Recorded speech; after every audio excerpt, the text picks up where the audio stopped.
pain is just weakness leaving the body. Unless you're getting stabbed, then it's weakness entering the body. Pain is just weakness leaving the body. Whenever you get hit by a car, I guess it depends on what the source of the pain is. But I get the sentiment. It's the old Marine Corps saying, it doesn't hurt, you're not getting stronger. You gotta feel it. I don't know if that's true. I mean, it's a good, we all love feeling sore after a workout. You got work in.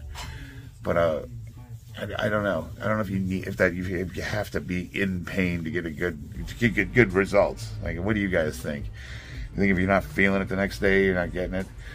I've noticed that if you do a lift for a really long time and you get really proficient in it and you're doing the same lift over and over again, it's hard to get that muscle soreness. That's why you switch things up a lot. That's what I like to do. I like to just rotate things in and out. And it can be something as simple as just widening or narrowing your stance, or changing the barbell you're using from camber to straight, or going from high bar to low bar front squats, just rotating stuff up, keeping it all mixed up.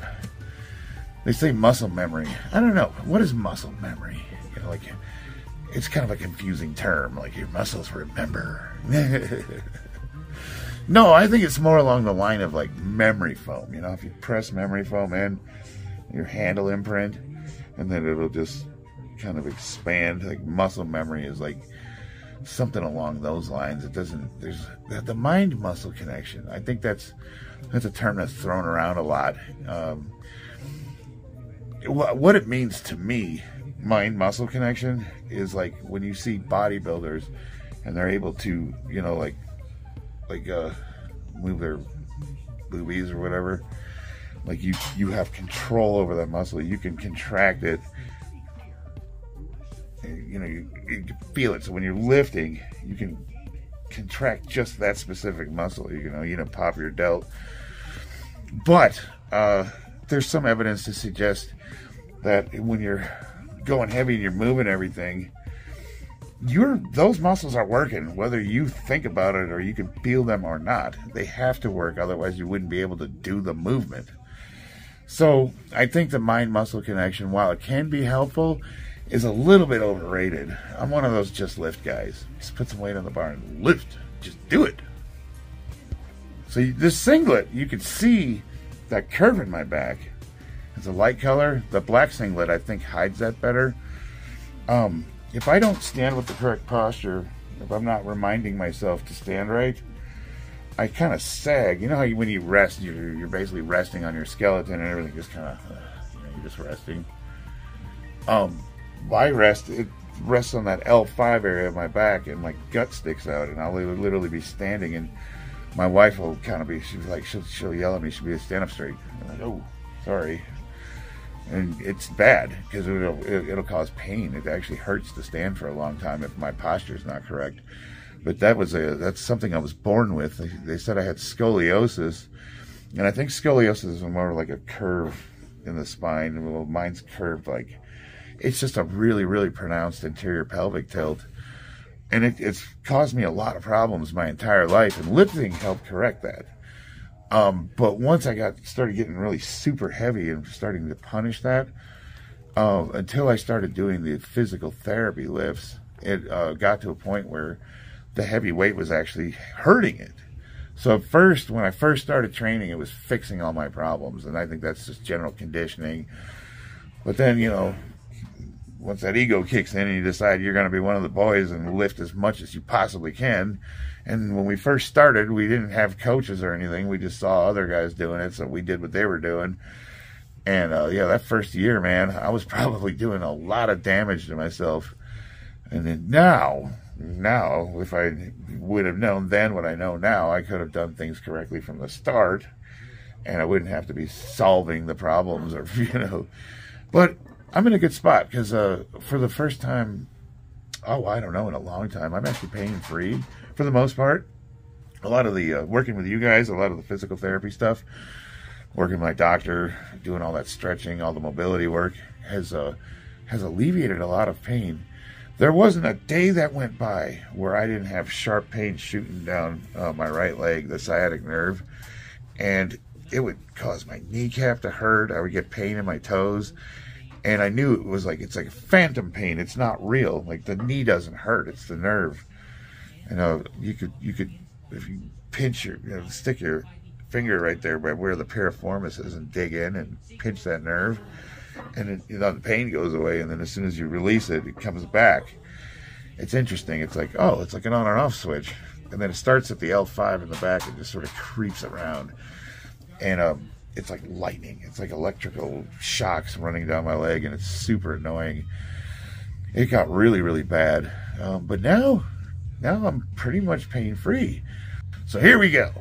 Candido 6-week strength program, week 2. What does the workout call for? It calls for max reps, 495 pounds based on my 1 rep max for a maximum of 10. If you can't complete 10, it tells you to drop the weight for the next workout. Well, I did 10. I just ground them out. You know, the whole time I'm just thinking rep, rep, rep. And then when I went back and watched the film, I noticed that a lot of them were high.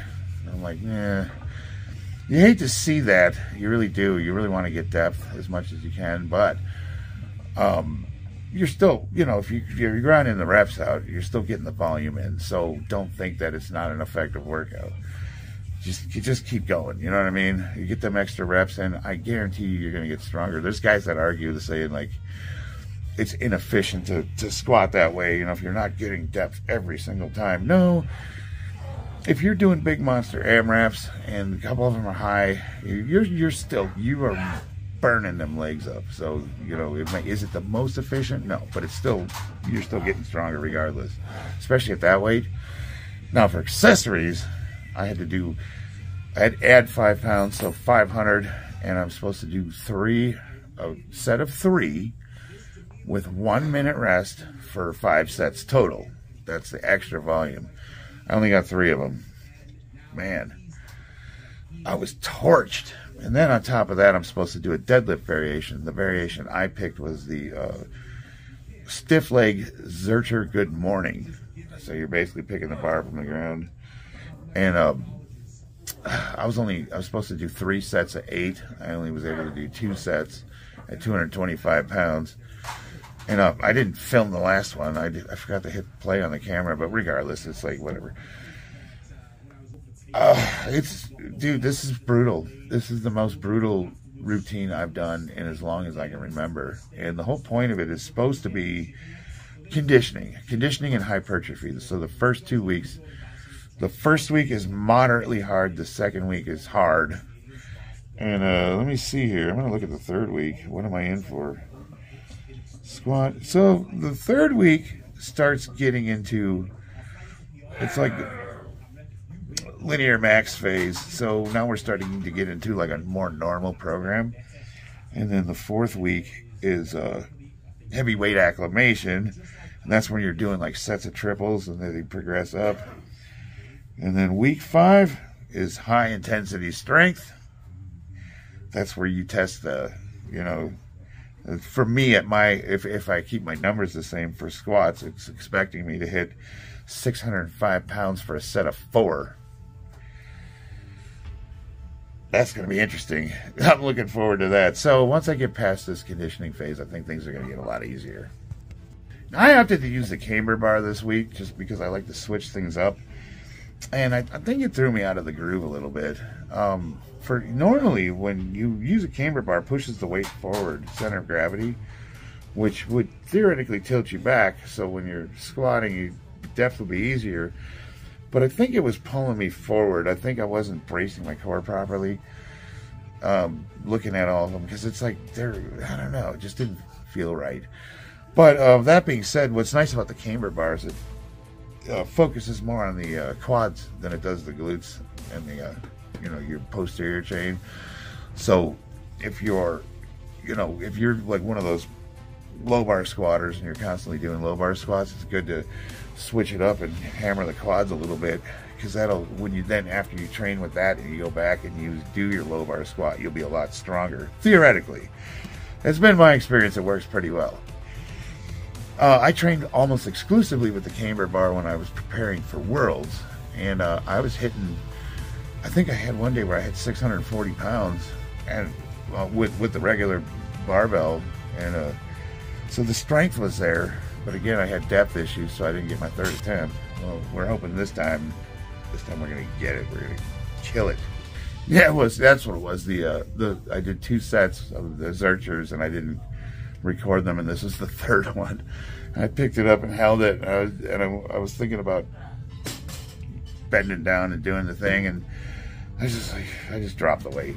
I'm done, torched. This is where I'm starting to feel old. I don't know, this is the most volume I've done in a long time, and I'm having a lot of fun with this program. But I'll be honest with you guys, I was feeling a little bit like I was in over my head. That's alright though. Today's bench, I got a set of 310 pounds for 8 reps. Woo, man. I tell you what, I do feel myself getting stronger. Everything's sore, everything hurts. When I woke up, I could barely get out of bed this morning. But it's a good feeling. It reminds me of those days when we first started training hard. You get sore every day. I miss that. So I'm kind of feeling like a kid again. Hey, if you guys enjoyed this, throw me a subscription. I got to get to work. I love you guys. See you on the battlefield.